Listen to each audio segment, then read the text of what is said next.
Talaja Bhavnagar Somnath national highway પર એક આખલાને અકસ્માત નડતા તે ગંભીર રીતે ઇજાગ્રસ્ત થયો હતો. આખલાની આ બનાવની જાણ થતાં જ એકતાએજ લક્ષ્ય સંગઠન ગૌરક્ષક ટીમના મહેન્દ્રસિંહ ગોહિલ ટાણા દ્વારા તાત્કાલિક કાર્યવાહી હાથ ધરવામાં આવી હતી. ગૌરક્ષક ટીમ દ્વારા ગૌ એમ્બ્યુલન્સ ઘટના સ્થળે પહોંચાડી ઇજાગ્રસ્ત આખલાને પ્રાથમિક મદદ આપી વધુ સારવાર માટે સુંદરવન ગૌશાળા ખાતે મોકલવામાં આવ્યો હતો. આ સમગ્ર કામગીરી દરમિયાન ભાવેશબાપુ લશ્કરી, સૂર્યદીપસિંહ વાળા, વિજયભાઈ વેગડ અને પ્રવીણભાઈ આહિર સહિતના ગૌરક્ષકો જોડાયા હતા.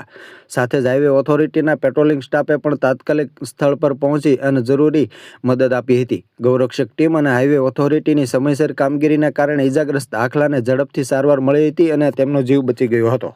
જય શ્રી રામ, જય ગૌ માતા.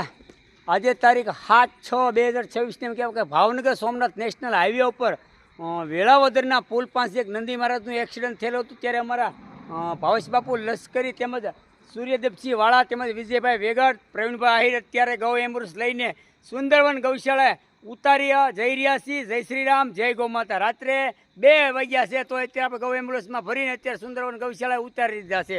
જય શ્રી રામ, જય ગૌ માતા.